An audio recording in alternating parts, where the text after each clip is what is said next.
To Mastering Modern Selling, episode number 91.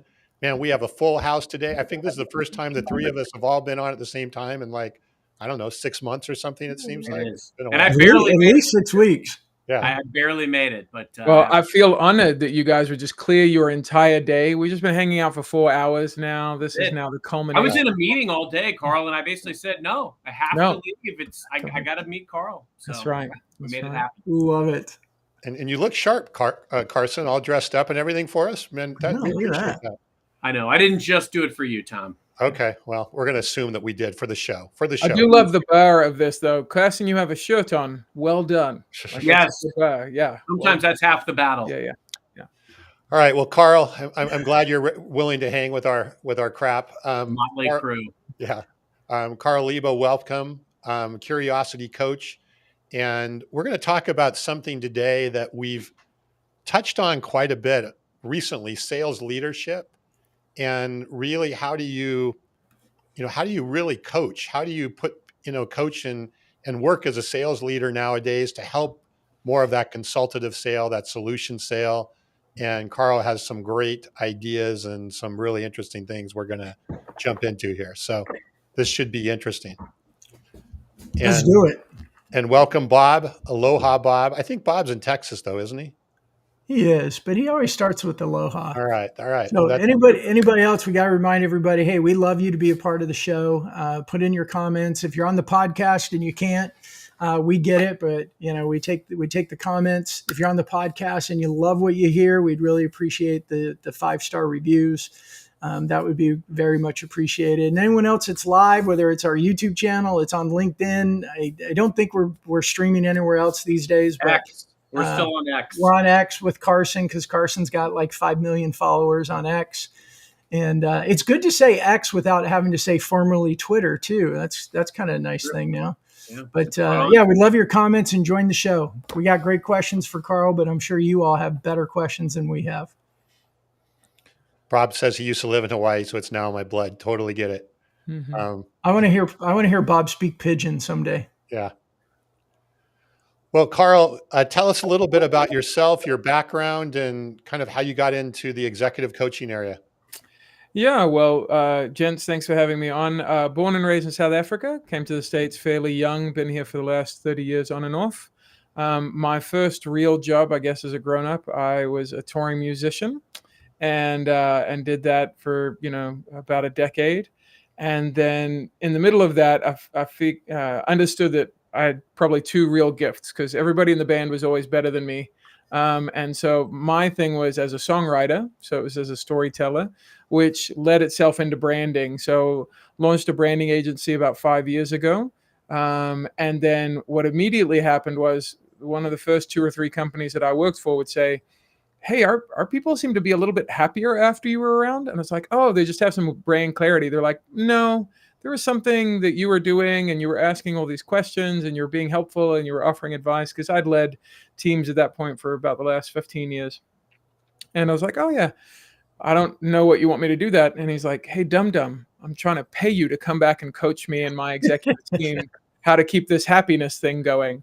And so that literally launched Curiosity, which is our consulting company, and our catchphrase is, we make happier companies. Wow. Love it. Mm-hmm. So, Carl, we were talking a little bit before the show. Let's just start off with I think a question that probably we all ask ourselves is, what's going on? What's going wrong with sales, and why is sales failing in the B2B world? What do you see, and how do you address it, or where is it failing? I guess is a better question. Yeah, I think what I'm seeing is the constraint of speed is so high now. Because the attention span of all humans is dropping drastically, day after day, that salespeople are going, oh, I have to dive in and I have to get to the point as quickly as possible, that they're no longer with a person. They're with the idea of a person. And most of the time, they're not even with that. They're with a number. How do I get to, because you and I talked, Tom, like, how do I get to my 150 phone calls today? And so the thing that I am trying to help, executives and sales leaders understand every single day is people, not your product, are the profit. And so if as a salesperson, you can understand that people, not product, are the profit, then all of a sudden when you're with somebody, you can truly be present to them. And this is this interesting thing. We're doing very simple things these days. Like I'm teaching salespeople how to have a 30-second micro meeting before the call.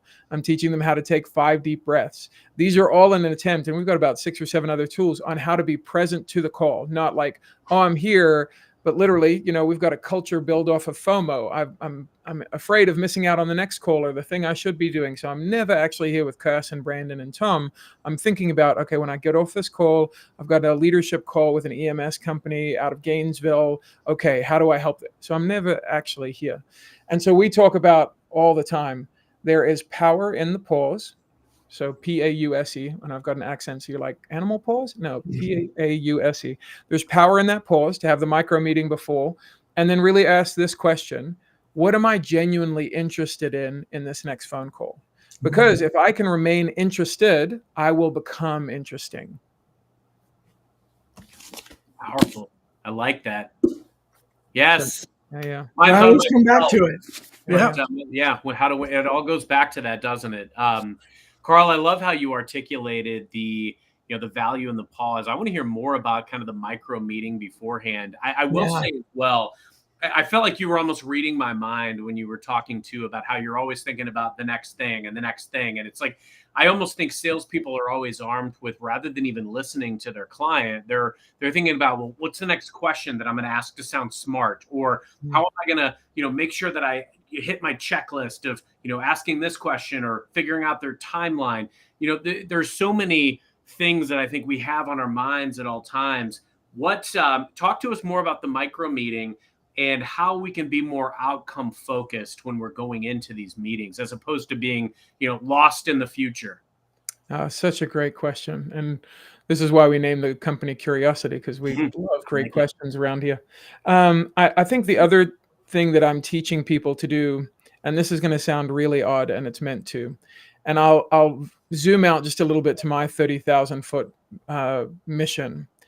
My mission in life, through the branding agency, through my consulting company, or even through my real estate investing partnership, is I'm on a rescue mission for Carson's inner 8-year-old.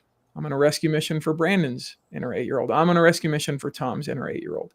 Because I look at the world, whether it's politically, economically, racially, and I'm going, hold on, most of these divides are because we've come to very simplistic answers. And it's like, oh, I know Carson. I've met you 30 seconds ago. But I've formulated in these 60,000 subconscious thoughts that are all wired around fight, flight, or freeze. Hey, is Carson threat or not?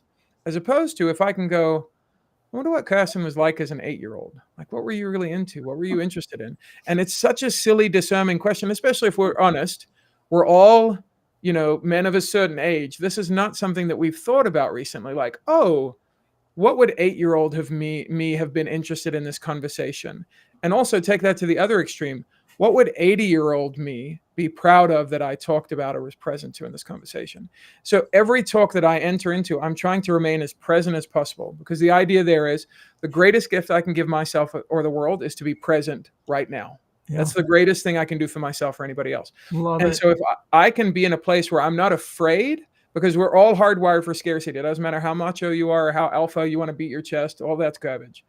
Tom, Brandon, Cuss, and Carl are all at a biological level afraid in this conversation because we don't know what the outcome is. And like you said, I'm focused on the output or what I can get or what I can do. How can I create safety for Carl? And then if it happens to benefit Brandon, Carson, and Tom and whoever's listening, awesome. But that's not my main focus. So in the meeting before the meeting, if I can go, oh, I'm going on this podcast, I wonder what Brandon's like. Not Brandon now, but who Brandon was and who Tom was and who Carson was. And I think about that very strangely. So I'm going to zoom this out one more, because I like to give hyperbole so people go, well, that's ridiculous, and then they can zoom it in. Mm-hmm. Could you imagine if the two lovely, almost octogenarians that are now almost surely going to be one or the other running our country, if the 8-year-old version of them showed up and said, I like people, and I want to be liked, and I'm curious, and I'm interested, and the world is full of whimsy and wonder, and I'm really interested in Palestinians and Israelis. I'm really interested in black and white and rich and poor. Do we not think that handing that much power to an inquisitive creature more like their 8-year-old self. I would be much more interested in being led by somebody with that mindset, with all the acumen and the age and the power. We need all those resources. But could you imagine if you started giving powerful people the mindset of being present and being curious, more like the 8-year-old version of themselves? Wow.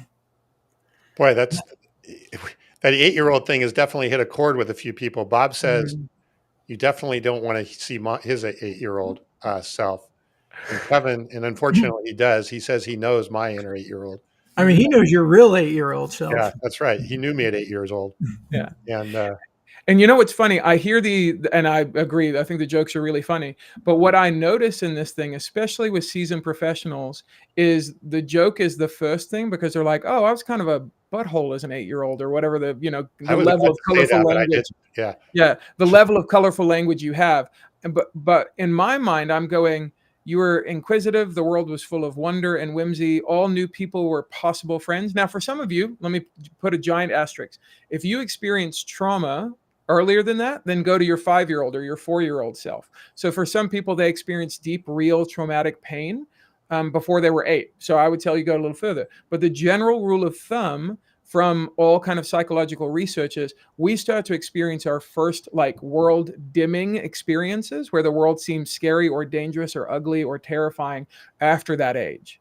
So it's going to that mental state and going, I was picking out my favorite sports team. I was making my new best friends on the playground that I met that day. I was thinking about what new food I could eat or what place I could go to. Now, obviously, my context is I'm from South Africa, traveled here. So I had this dialed to 11 coming to a new country. But what I've experienced is, even if it's a kid in East Tennessee who's always lived there, I'd much rather be around that version mentally, now transplanted into a 48-year-old powerful CEO who's looking around at their executive and management and frontline workers going, I'm interested in them. I'm just flat out interested in them. They will lead better. They will be in the sales conversation better. Hey, so Carl, how do we train salespeople today to be more curious? I keep thinking about, I believe that the tone is set, the culture is set by sales leadership, and all sellers have good leaders. Some have very poor leaders. Some have great ones, but these all change over time. I think there's things that we can take from each. But as a sales leader, when I inherit somebody on my team or I hire somebody in my team and I want to make sure that I'm, empowering and enabling them to be more curious, where do I get started? Mirror neurons. So the psychology and the neurology of this is actually really straightforward. It's the old phrase of monkey see, monkey do. The same way you learned how to crawl is you watched somebody else move and you said, I can't do that, but I'll do this. Then you learned how to waddle and then walk and then run. You're watching somebody else get to food faster than you are, so you start to imitate it as quickly as you can. So the benefit of being this servant leader position that Kirsten's talking about is I can model it all day. And so with a brand new person, I'm going to become what Will Gadara talks about is I'm going to become unreasonably hospitable. My phrasing would be I'm going to be unreasonably curious. I'm going to try and figure out how do I ask a question that would mean so much to this person. They're like, I didn't know anybody cared about that. Not hey, tell me about your parents' divorce. You're like, we just met 30 seconds ago. We're not talking about that, right? That's a lazy sort of, well, Carl told me to do this. You weren't really curious. Now, I'll give you an example of something like that. If I were to share, hey, one of the things that shaped my sales ability is I came from, and this isn't true of my life, but it would be, an analogy. I came from a house of different parents. And so I felt like I was constantly selling mom and dad on each other and trying to make peace. And so I think it created this superpower. What in your life do you think has created this superpower where I'm so excited to have you on my team because you've been this recommended and I'm inviting you in and please feel welcome? But what in your life has formed you and do you think has given you the superpower? Now, all of a sudden, what are they going to do? They're going to open up themselves as a person and go, well, actually, I think in college, I had this weird breakup. And after that, I had to make new friends and I was in it. Now, all of a sudden, you're making this hyper emotional relational connection all based on one great question. Carl, so I can hear, I love what we're talking about. This totally makes sense. And as you're saying your examples, I'm thinking about things in my own life and how it played out, which is great. And I'm going to have to journal the heck out of this when we're done. But for what happens for a salesperson who's trained this way and they show up in a meeting with this extreme curiosity, what happens? What does that look like? And let me ask a question. Do you mean what the outcome is or what happens in the actual meeting? I think both. Because I think what you're saying, it sounds great. And I'm getting in the mind of some of our audience going, yeah, that sounds great. But reality is, I want them to see, what does reality really look like when you do this? And you actually take the time and you do your little mini meeting. You take 5 deep breaths and you're extremely curious, and you're approaching somebody thinking about what their 8-year-old self was like. How does that change the way that people show up in conversation? That's a great question. And Carl, before you ask, I want to extend, Brandon, what you're asking is, because when you do that meeting, are you looking at the person you're talking to from the viewpoint that you're curious about that 8-year-old self? You're not looking, is that the key sort of mindset that you want to be going into, kind of as a corollary to what Brandon was asking? That's a great setup. So I would tell you there's probably 3 parts to this. The meeting before the meeting is going, how could I get curious about the 8-year-old version of this person? Because all of a sudden then it de-escalates like, oh, Carson is the CEO of GE and I've got to sell him on my product and I'm terrified now. If Carson is like an 8-year-old, I'm like, oh, I wonder what got him on the path. And now all of a sudden I'm curious, man, what a fascinating journey you must have gone on from 8-year-old from Topeka, Kansas to now the CEO of GE. So my mindset was all for me to go like, oh, I'm not entering into the conversation in fear. That's part 1. The second part that immediately creates is I'm now no longer in the conversation from a place of need. I'm in the conversation from a place of desire. And this is a massive difference in sales. We have all felt it when the other person on the line has a neediness, like I need to close, I've got a number to hit, like I'm trying to get to the end of this conversation. And intrinsically, subconsciously, we are sensing that off the charts. And they're not even communicating it. We just have this sense of they're trying to get through the script because they need something from me. My goal is once I'm in phase 2, in the actual conversation, I'm just here because I want to be. My desire is to be with you, not a need to get something from you. And the emotional ramifications of that are absolutely astronomical. Because again, you all know, who do we buy from? People we trust and like. And if somebody wants to be on the conversation, I immediately like them because what they liked me first. And I'm tending to trust them more because they're not driving towards an end goal, even if we only have 30 seconds on the call and you're churning and burning. And then the third part to Brandon's question. So we've got the setup of I'm thinking about them as an 8-year-old to de-escalate fear. In the second part, I'm thinking about I want to be here, not I need to be here. And then the third part is you're just going to naturally outperform everybody else. You will make more sales. Like I've watched this for the last 20 years. People who want to be on the conversation outsell people who need to be in that conversation, like by a factor of 4. It's not even close. Yeah, I love that, because we do know, like, we all give off energy. We give off something, and people use different terms to express it. But the reality is that our psyche, what's going on in our head, communicates, even if we don't think it is. Our subconscious is out there, expressing and influencing people. And it's part of, like we say, go slow to move fast. And that's get to let people be and let them express, let them share, and be genuinely curious about what's really going on in their lives, not just you need this solution or you need that solution. And it changes the environment and it changes the relationship, and you become somebody they want to work with and somebody they're trying to decide if they should work with. Yeah, because all of a sudden in that moment, they feel like they need you. You've created that sense of connection. And one last thought, it reminds me of an African proverb. What you brought up there, Brandon, is, if you want to go fast, go alone. If you want to go far, go together. And so in every sales call, it's going, oh, I really want to go far. So I want to be with you. That makes the journey more fun.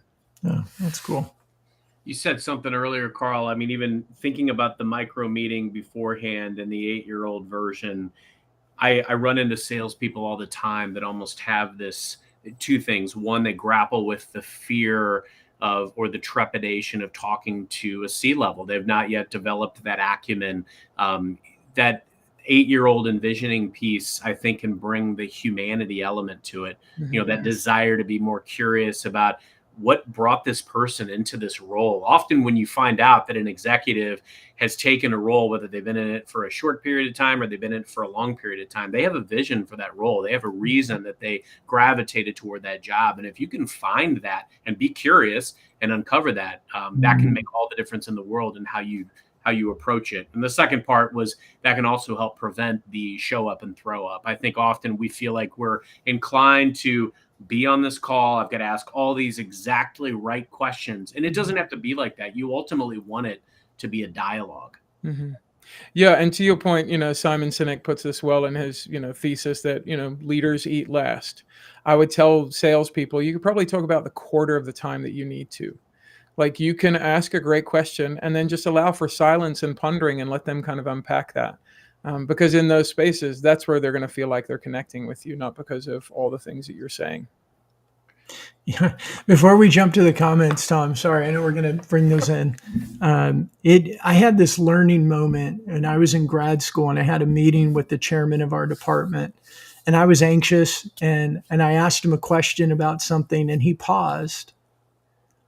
And I filled it because I was like, oh, like maybe I need to rephrase it. And he goes, hold on.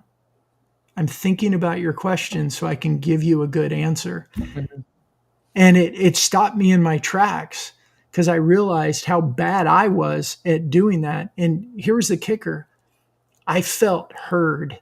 I felt important. Mm-hmm. I felt valuable. And it totally changed my relationship with him. And he became my go-to. He was a chairman of the department, so he couldn't become my advisor. But he became my go-to because my respect level and everything with him went up because he made me feel important just by pausing long enough to really think about the answer because he cared about the answer. So powerful. Yeah. And in that space, people will ask, okay, well, how do I find a good question and pause? And I tell them the quick cheat sheet on this is humans are designed for two things: to carry pain and to celebrate pleasure. Also, neurologically, our brain goes to pain 15 times faster than it does pleasure. So pain is going to be really easy to find. So if you're like, I don't know what great question to ask, well, then just start listening for pain. That's what your advisor did. He could feel the nerves off you trying to fill the space. And he's like, hey, pause. I know that you're nervous. Let me process what you just did. And in that moment, he carried the pain, the anxiety of, well, you're holding kind of my future in your hand. And so I tell people all the time, what I love is a complainer. You'll hear a lot of these things like, oh, I hate complaining and we're a no complaining culture and all this sort of stuff. A complaint to me is a nick, or it's the side of a Band-Aid. And I'm like, oh, there's something that hurts over there. And a constant complainer who's elevating and has this kind of mentality is because nobody listened to the complaint the first dozen times. So they're elevating the volume on that. But if I hear somebody complain, it instantly goes, oh, there's a trigger for questions. Hey, could we take 5 minutes? Could we take 3 minutes? I'd love to know, when's the first time you remember trying to complain about that or trying to bring that to somebody's attention? I wouldn't call it complaining, bring that to somebody's attention, and you were ignored. Now, all of a sudden, they've taken me to the root of that complaint, and now I can get to work carrying a little bit of that. And then the other side, you were supposed to celebrate pleasure. A lot of times, if Kirsten comes to me and we to say, oh, yeah, I landed this great CEO thing, what's most people in our culture's response? Oh, that's great. Let me tell you about my thing. So never felt celebrated. I was never present to your moment, as opposed to, oh my gosh, okay, so how long have you been chasing that? What did it feel like in the room? Like, what was the reaction to your proposal? Like, are you going to celebrate? Is it a steak dinner? Like, could I help you celebrate? Is there a place you and your wife want to go? And you've been waiting 6 months for this. How different is that reaction? And our now capital conversation as humans is completely different. So I want to hit a couple of things here. And then there was a point that you brought up, Carl, that I also want to unpack a little bit more. But I found this one interesting. This from a LinkedIn user, so it doesn't say who it's from. But he or she was saying that as an 8-year-old, they were planning adventures and living in possibility of where to build the next tree fort. That was my core goal at 8 years old, and how far I can ride my bike and get home before the street lights come on. Now, I think, and Carl, tell me if I'm looking at this correctly, right? As if I'm going to talk to the CEO of General Electric, like you were talking about, but I go in with a mindset and going, what was that person thinking about at 8 years old, right? If you even look at the things here, these are like goals, these are accomplishing things, these are challenges that they were overcoming. And if I look at it from And then I start thinking about asking questions from that vantage point. I think that it removes a lot of the barrier, I guess you will, and the angst and all of that stuff, and just creates a interesting, intriguing conversation. Am I looking at this correctly with that? Because it's Carson, you always say, right, that the executives put on their Your pants the pants same way, one leg at a time. one leg at a Just time, like right? we do. And That's these right. days with Zoom, they might not even be wearing pants, and you give them too much True. credit. They're I mean, short. Carson right now is Winnie Poohing this thing real hard. Like That's right. I might be wearing shorts, but That's right. here you see the shirt. That's right. By the way, I don't know who wrote that because it does say LinkedIn user, but I second that one. I think that was me. I could have easily written that comment. Yeah. Especially before the street lights came on. You know, Oh, as 80s yeah, kid. right? Yeah. There's so many ways that you can apply that to. What I love about it is that you're open to possibilities. You're a dreamer. You're creative. And you know what I hate is that often it's negative experiences that can throttle those dreams that you have that will keep you from going out and chasing what you really ultimately want to do in life and having, and salespeople do this all the time too. You have maybe one negative experience or an experience with a manager or a company that makes you believe that you're not good at this. And that is not the case. I mean, I look back, I thought I was really good at sales in my 20s. I was nothing. I knew nothing compared to what I feel like I know now. And when you realize that you know relatively nothing on your journey and that you're constantly a student and trying to absorb, and you're still going out and trying to seek these. Like these are, for me, these are like a guilty pleasure. I show up to the show to learn, and I apply stuff that I learn on these shows every day while I'm going out being a practitioner. So I love the fact that, I feel like I can tap into the creativity and the open-mindedness of my inner 8-year-old when I am on a show with Brandon Lee. It's amazing. Yeah. And let's not push it, Carson, one step at a time here. But I think an interesting thing to think about, just that you said earlier about, you put on pants one leg at a time. Think it the same way, is that person was 8 years old once, right? Everyone was 8 years old once, regardless of they're the CEO of GE or somewhere in between.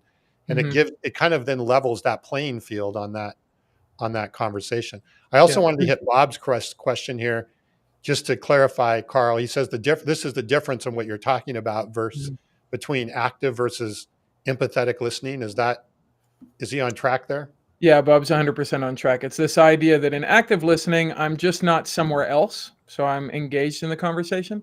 Empathetic listening is this idea that, oh, what does it look like to be so interested? I'm almost starting to take on bits of your story and bits of like what you're experiencing. And we're creating what I would call an empathetic bridge between what I've experienced and what you're experiencing. And we're creating that bridge strongly enough that you and I can now walk back and forth between my experience and yours. So now we're connected. Wow. If I can jump back, so Bub's already 100% on the right track, so I don't know that needs a ton of unpacking, but I do want to get, Tom, back to your earlier question is, if you're looking at that C-suite, is it the right mentality to look at them as an 8-year-old and have this idea about forts and getting in home before the streetlights come on? Here would be again, let's zoom out 30,000 feet for just a second. Brandon, as somebody who's written an entire book on 99 fantastic questions, what's the root part of the word question that we don't think about enough? If you were to dissect it, what's the first part? What's the first other word? Quest. We're on a quest. And so in this idea, when we were kids, to Carson's point, everything was a quest. Hey, let me build the fort. Let me get on my bike. Let me scale that tree. We as humans are hardwired, and this comes from my branding side from that agency. Everything's about story and storytelling. Our tagline in our branding agency is, you have a fascinating story. Let us help you tell it better. Everybody is this fascinating story. You're just moving too fast to get it. So let me ask a really quick question here. For Tom, Brandon, and Carson, what would be your favorite coming of age movie? So mine would probably be Sandlot. That's the one I was exposed to when I first came to the States. Stand by Me. Stand by Me is fantastic. Gold star there. Brandon, what would it could be favorite movie or coming of age if you want. Yeah, I had two that came. One was Stand by Me and the other one was Dead Poet Society. Oh, so good. So good. And then Tom, what would your movie be? Caddyshack. Oh, yeah. So if you look at Back these to the Future. Back to the Future was second, but I figured Brandon was going to bring that one up. Listen, me and Dirk and Marty, that was one of my first movies I saw in the States. So if So you look at you've the known Ark, Brandon for a long time, Carl. You just didn't know it. listen, Brandon's in the movie. He was in the movie. oh, I didn't. Well, yes, we're gonna have to dive into that in just a second. Hey, we need to. I think maybe we need to press play on Leah Thompson's message to Carson. That's right. Who are you going to get next birthday? That's the question. Biff? Can we get Biff? We're working at it. Anyway, Yeah. we digress. Yes, no, we that's do. Sorry, fantastic. Carl. No. That's Our no, inside listen, jokes are bad. That's a You can tell we lovely. haven't been on a again, show together in long. We get this pent up angst. We just got to let it all go. You guys don't get to hang out enough, so I understand. I'm in the clubhouse now, and you guys are like, "Ooh, here's my buddy." But again, this is the idea, right? Could you imagine? So let's take what just happened there. Could you imagine the CEO, the middle management, the executive, whoever the stakeholder is that you're calling as a salesperson, going, "Oh man, we haven't connected in so long." Imagine it's like, "Oh, we haven't seen each other since the filming of Back to the Future." Like, what would that conversation feel like? Because there's a quest for reconnection. There's a quest to be known. There's a quest to experience something. To say I was a part of a movie franchise, how fun and big a thing. Like I got instant credibility from my daughter about 6 months ago when she found out, like when I was a musician, that I had met and hung out with Taylor Swift. It was like, oh, Daddy was a musician. Now Daddy was like an actual musician, right? Because in her mind, that's like when my kids found out that Microsoft owned Minecraft. Like I suddenly became cool. Now you're good. Now you're in the club, right? But it's this idea of, if we're all on a quest, coming back to this idea of curiosity, your question is probably not big enough or interesting enough if it's not prompting some desire in them to engage the quest. Wow. And so when I'm talking to a leader and I'm like, all right, are we talking about ROI? Are we talking about net profit? Are we talking about how I can increase sales? I want to start with, what problem do you want to be known for solving? Ooh. In your team, as a human, in your organization? If I can get to that, if we can get a question around that, all of a sudden it's the dun, dun, dun, dun, dun, dun, dun, like it's the scene, like we're in the movie now, we're in some part of the story arc, and I can insert myself right alongside them. And now all of a sudden, to use a really geeky reference, I'm the Gandalf to the hobbitses. Like, oh, you have a guide now on the journey who's just going, here we go. Your quest wasn't big enough. The Shire was beautiful, but it's not interesting enough. Let's live for something really worth living for, because the quest just got bigger, because the question just got better. That's incredible, Carl, because when I think about relationships where I had executives who wouldn't give me the time of day, but once I found out what made them tick or what they came to that organization to do and had yet to be able to do, and I could plug into that, that is what ultimately ended up being the game changer in the deal happening. It's so important to tap into what really matters and makes tick the people that you want to earn the right to work with. And what I'd love to ask you about is, because, and for not only your business, but also for sellers and for sales leaders, we talk about modern selling on this show. AI is everywhere right now. I'd love to hear how you're thinking about leveraging AI in your organization, how sellers could and should be. Like, we live in this age where everybody is at the pulse of all of this data and all of this ability. I can go out to somebody's LinkedIn and I can run an AI tool to ultimately contrive, like, how should I show up and ask questions and be more curious based on this person's LinkedIn or what they've published or whatever the case may be. How should we as sellers and sales leaders also be thinking about using AI responsibly to meaningfully connect and be more curious with our customers? Such a good question. So I look at AI like I would look at any other really advanced tool. It's either a scalpel or it's a machete. And in surgery, it matters. It also matters, did I go to med school or did I grow up in a butcher's shop? Okay. So the tool matters, the training matters, the impetus matters, the intention matters. All of these things matter. The way that I would say I'm using AI in my companies is as, again, an additional tool to go, is this as concise a way for me to ask the question? And so I would tell you this kind of happens in 3 parts. The first part is, the beauty of this is the human element will never be lost from connection. And so when people are afraid of AI, I tell them, hey, like, let's reduce the anxiety. This is just the world's greatest screwdriver. Like, we didn't freak out 100 years ago when somebody handed us a screwdriver. And then when it became a compound one, it could go both ways. And now all of a sudden we've got this digital thing that can just help you do this thing so much faster. than we were able to do things before. However, it still has a beginning and an end, and the tool happens in the middle. The beginning part is going, could I ask my friends, how curious am I about you? What does it feel like to be on the other side of me? If you're not curious about your most intimate relationships and your best, connections, you're faking it with other people, and they know it. So Thomas Bacon had this great quote. He said, "The saddest thing in life is to die known to everybody but yourself." Mm. Everyone else knows you're faking it. You think you're really clever, and especially let's talk about our specific demographic. We're all white men of a certain age, and the world has like said, "Hey, you know things, say things, be the first one to talk." Like this is the, but I'm saying like, hey, especially to us, to the power brokers in the world, whether we want to admit that or hold that or not, you are a power broker. And so for you to ask a better question as opposed to making a quicker statement shifts the room. It just does. And so I would ask the people I'm closest to, do you feel like I'm interested in you when I'm in the room? And if not, that's the first place I've got to go start. I'm either learning how to become a butcher or I'm going to med school, both of which are good, but I need to learn the trade of being curious, of being inquisitive, of being present, making somebody else feel interesting to me. And the second part is, as I'm working on that, and this can all happen parallel, it's not 1, 2, 3, they're all kind of running concurrent. I'm using things like AI to go, hey, I'm going to have my meeting before the meeting. I'm going to set this thing up in ChatGPT, and I'm going to go, hey, I'm meeting with this sort of exec in this organization. I feel like this would be some of the problems that they're up against. What are 3 or 4 great one-line questions that could show my interest in what they're up against? And because I've got 20 years of asking these questions, it's not fair for me to go to a salesperson and be like, hey, do this like I do. They're like, you're thinking so fast on your feet because I've got med school and residency, and I've been the head of curiosity neurology at a major hospital is my mentality. It's not fair for me to tell the intern, go be as inquisitive to the level or the degree. So use the tool, bypass all of that, and get to exactly my level in a quick prompt because you have intent. And then the third part of that is use it and then test it. Every idea is an experiment. And so if you come into the meeting, you're like, oh, that really worked. Then ask the question, have the meeting before the meeting and the meeting after the meeting to kind of go, oh, I'm going to do a little audit on myself and go, what worked, what didn't, what is only anecdotal to this conversation, or are there any things here that could start to be evergreen where I could use it in lots of different sales calls because it felt universal. They responded to it very viscerally. Oh, that was amazing. Let's do more of that. Yeah, what you were just talking about viscerally, I was thinking about, right, we've all gone through meetings or discovery calls or whatever it is, and we ask questions and we just get back rote answers.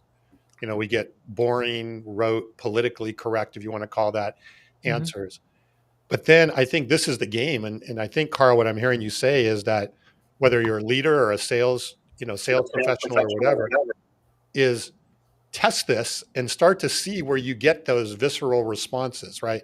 Where the needle really moves and you get that response almost like you got when we started talking about the movies, where it was like an enthusiastic response and we wanted to go off in different directions and not just answer a rote yes, no answer. I think you can, when you start to feel that, then you're on the right track, and you may not be very good at it in the beginning, but I think that's where AI can help you, is find questions that could be a bit more probing, a bit more intriguing, a bit more curious.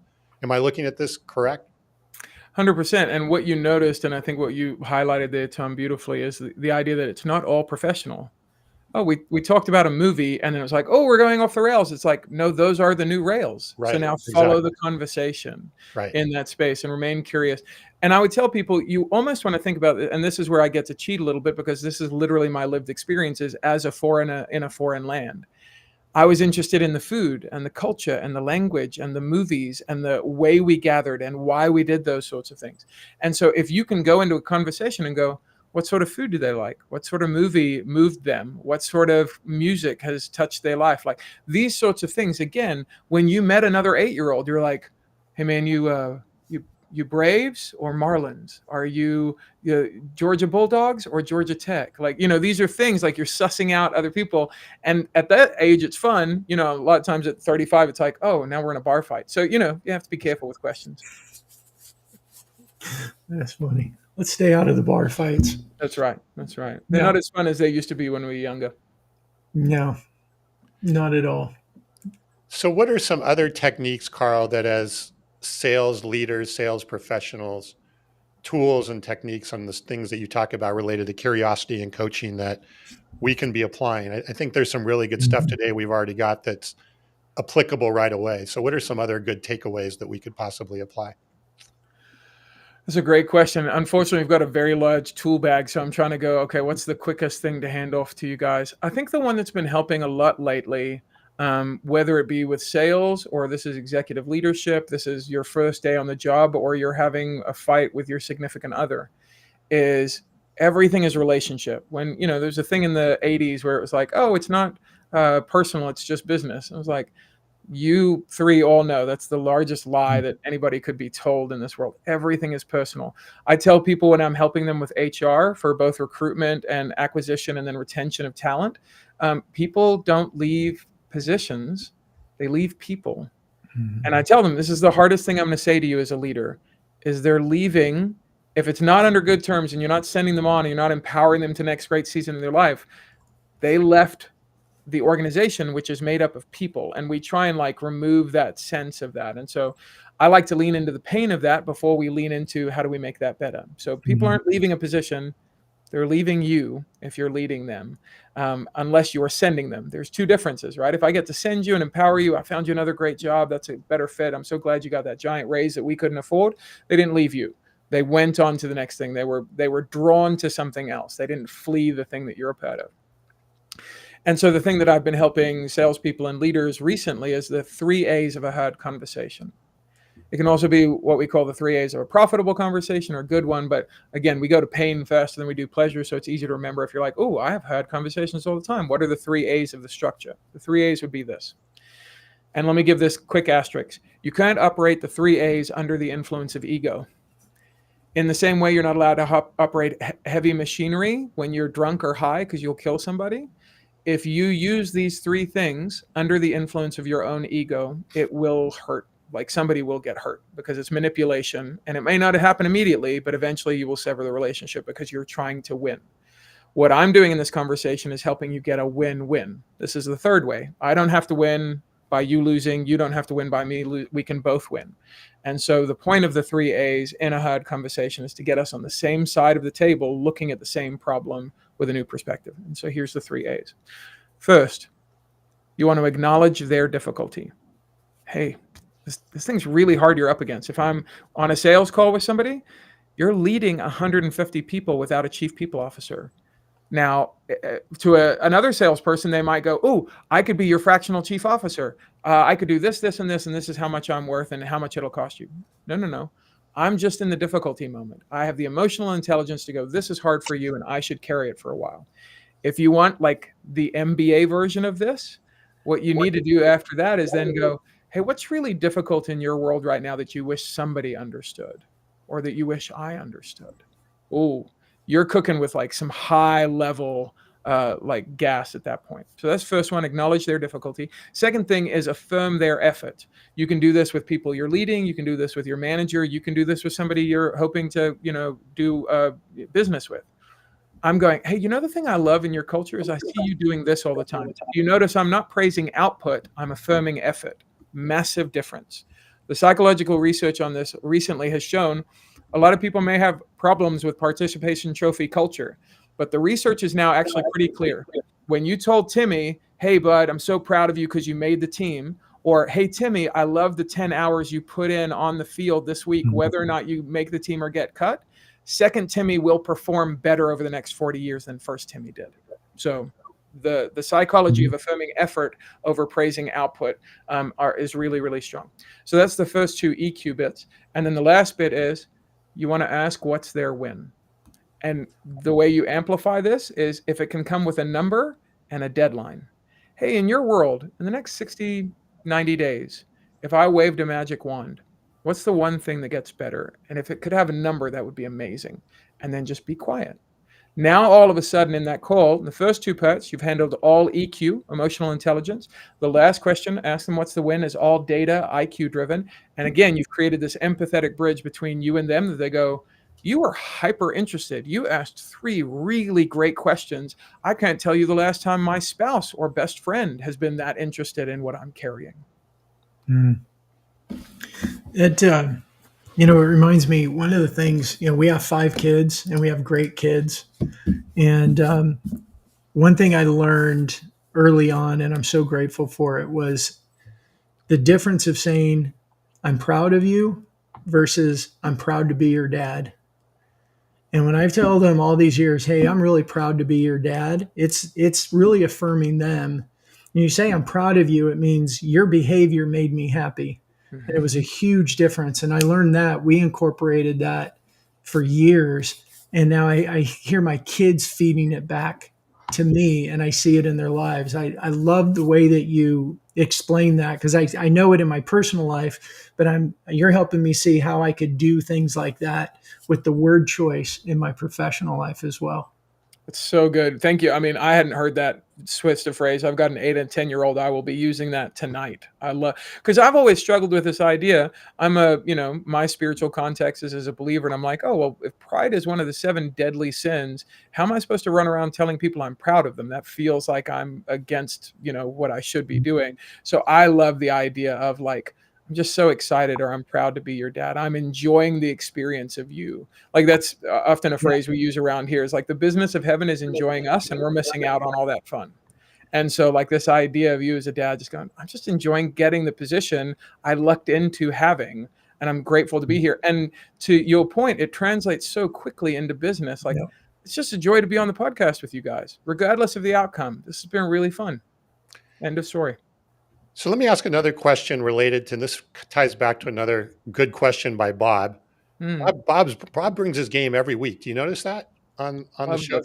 We need him as a guest. I I would love know, that. right? We always say it and then we don't. Well, Nor's listening. Nor, you want to reach out and get Bob. Reach out to Bob. Hey, Bob, we're just going to sub out now. I'm just going to click out. You jump in. It's been great. Thanks, Carl. We appreciate it. Yeah. It's been good. But I want to touch on this because he's saying on storytelling, tell a story and shut up. The customer will fill the silence with the story of their own.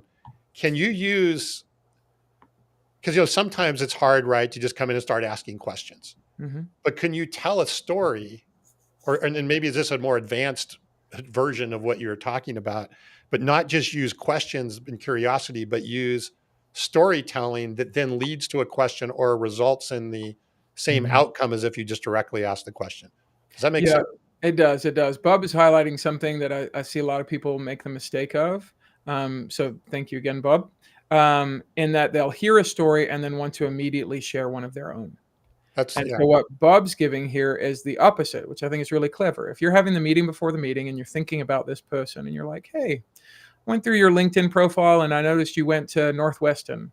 Oh, my best friend went there in 1980 and they had this experience. I was just curious, what drew you to Northwestern? I've immediately given a story, and then to Bob's words, I've shut up and now offered them the floor, and then they can take it wherever they want to.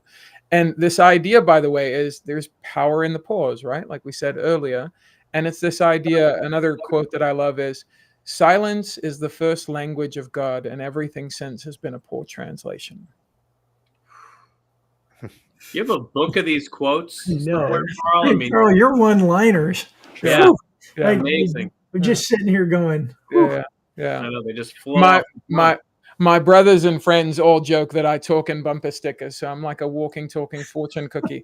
But it's this idea, right, of the silence thing is there's just not enough of it. And so you remember in the, about 10 years ago when the cell phones were coming into the movie theaters, what would it say? Like, silence your cell phones, because silence is golden.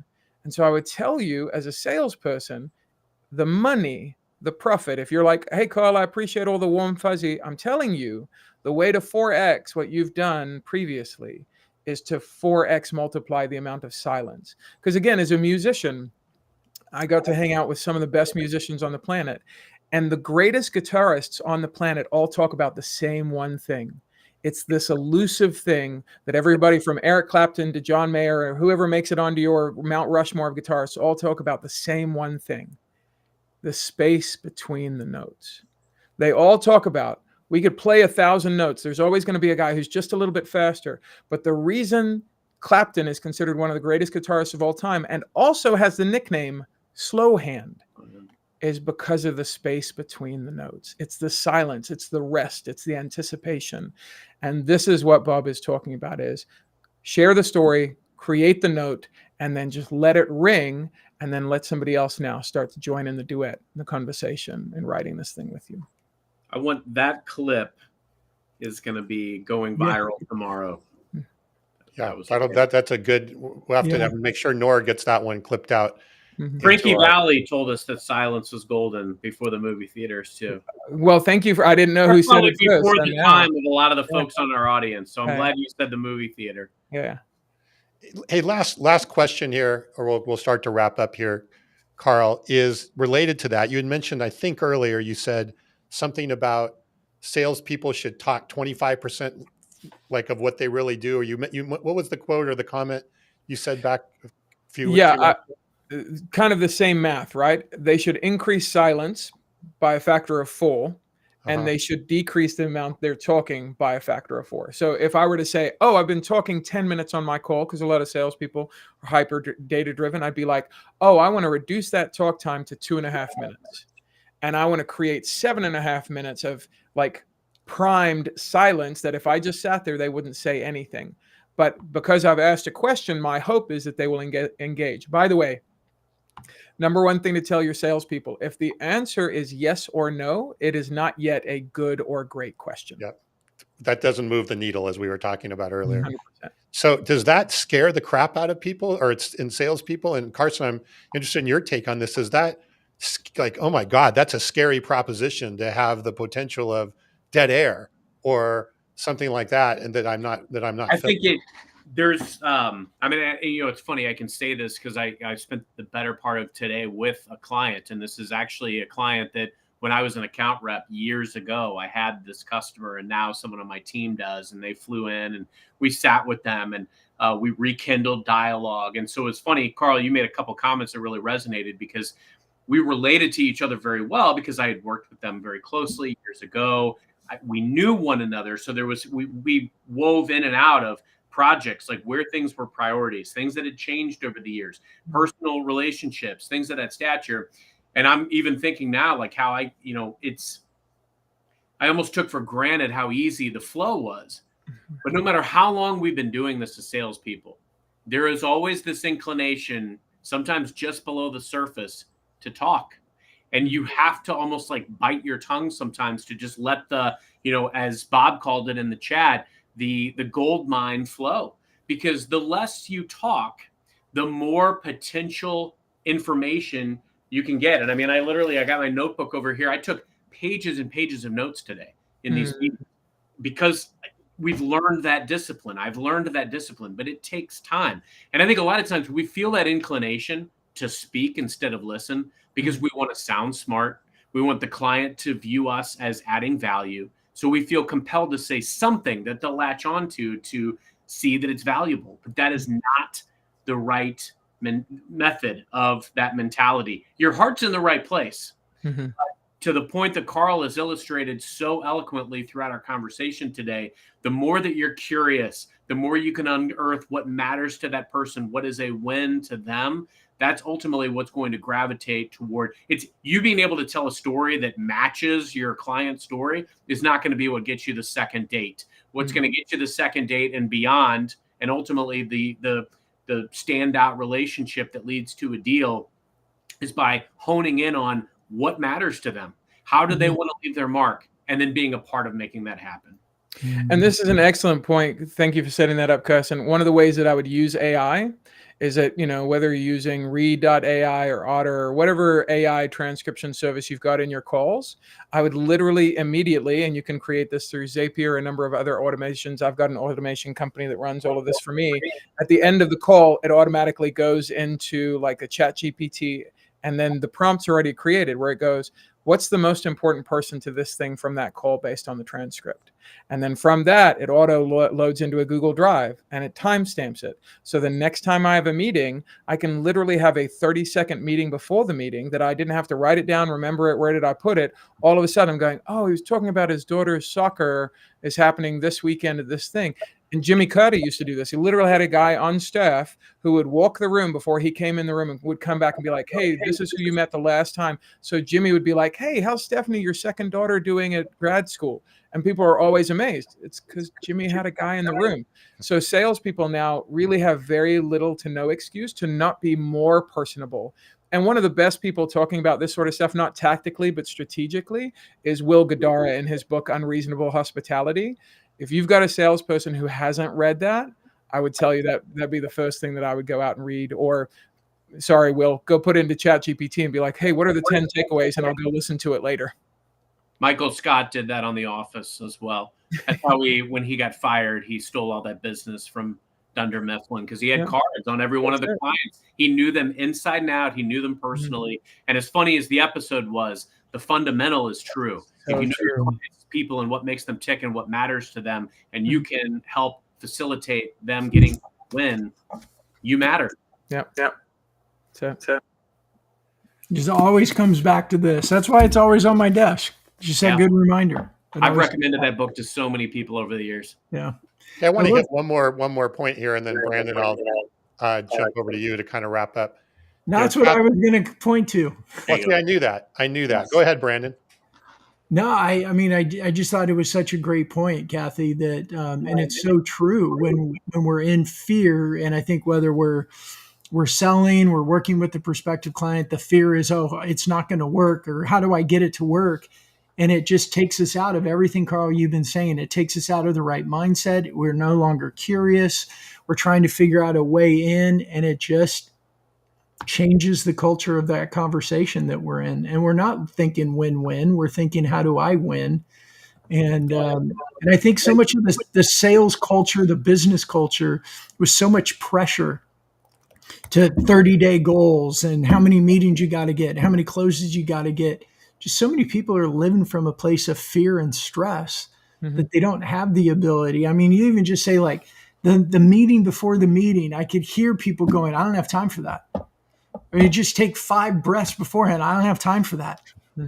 Because, look at my notes from last meeting before I get there. I don't have time for that. Schedule a 25-minute meeting instead of a 30. I mean, there's so many things that people are doing in this virtual world and hybrid world to facilitate that. Having a meeting in 5 minutes early so you can grab your coffee and take 5 breaths. And have your pre-meeting. That's meaningful. 100%. And looking at the outcome of that too is going, Harvard recently did a study on like 1,000 hyper successful CEOs, and they found the top 300 were all doing the same 3 things. And the 3 things that they were doing, unbeknownst to each other, was a brain dump, a prioritized session, and time blocking. And so what I would tell every salesperson, I would start with this weekly, then I would move it to daily, then I would move it to a 9, 1, and a 5.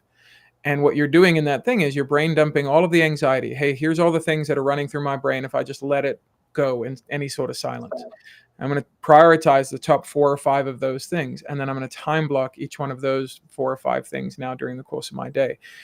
The idea now is you are now telling your day what's happening as opposed to reacting to it. And most fear, our saying in our company is, ambiguity creates anxiety and clarity creates connection.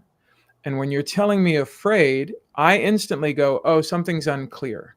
So for you going into the sales call, it might be like, oh, if I don't get this call, I don't know if I'm going to hit my numbers and get my commission. It feels unclear. And I would tell you, okay, well, let's go to the second part of the exercise then. Will that fear matter in the rule of 5s? Will it matter in 5 years? Probably not. Will it matter in 5 quarters? Probably not. Will it matter in 5 months or 5 hours?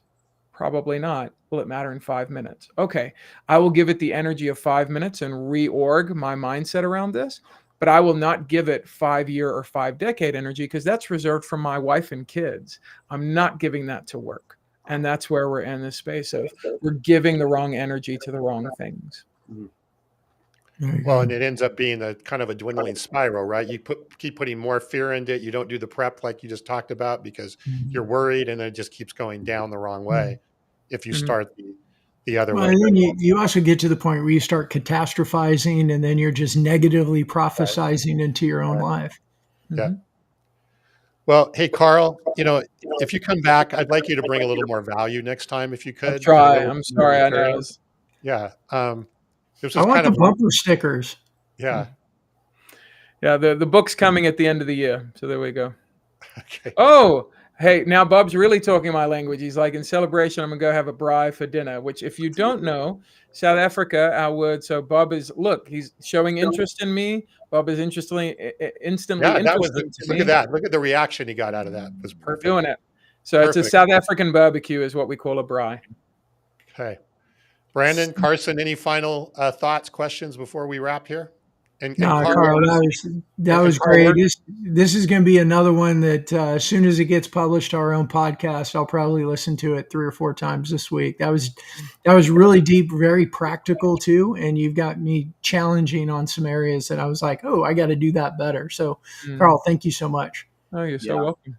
Couldn't agree more. The major takeaway for me was, if you do the extra legwork to be curious about your client and even be curious about yourself and your own motivations, and to really understand how you can better attune to the needs of your customers, the pain that they're having, or the brand and legacy that they want to create. Those are the types of things that are going to really propel you to where you claim to want to go.